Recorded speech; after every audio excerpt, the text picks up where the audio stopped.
حضرت مرداس اسلمی رضی اللہ تعالیٰ عنہ بیان کرتے ہیں، رسول اللہ صلی اللہ علیہ وسلم نے فرمایا، نیک لوگ ایک ایک کر کے چلے جائیں گے اور بیکار لوگ باقی رہ جائیں گے، جیسے جو کا بھوسا یا کھجور کا کچرا باقی رہ جاتا ہے، جن کے اللہ کے ہاں کوئی قدر و قیمت نہیں ہوگی۔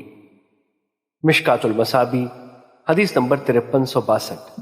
حضرت حذیفہ رضی اللہ تعالیٰ عنہ سے روایت ہے کہ نبی صلی اللہ علیہ وسلم نے فرمایا، قیامت قائم نہیں ہوگی جب تک تم اپنے خلیفہ کو قتل نہیں کرو گے، باہم قتل و غارت نہیں کرو گے، اور تمہارے برے لوگ تمہاری دنیا کے وارث نہیں بن جائیں گے۔ مشکات المصابیح حدیث نمبر 5364۔ حضرت حذیفہ رضی اللہ تعالیٰ عنہ بیان کرتے ہیں، رسول اللہ صلی اللہ علیہ وسلم نے فرمایا، قیامت قائم نہیں ہوگی حتیٰ کہ ذلیل و کمینہ شخص دنیا کے مال و متاع اور عہدہ و منصب سے سب سے زیادہ بہرہ مند ہوگا۔ مشکات المصابیح حدیث نمبر 5365۔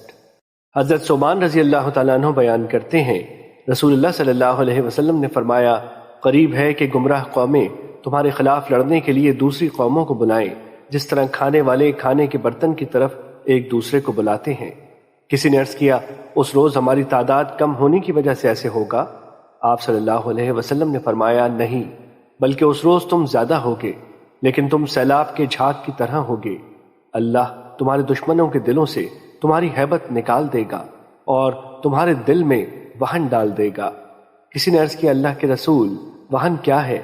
آپ نے فرمایا، دنیا سے محبت اور موت سے نفرت۔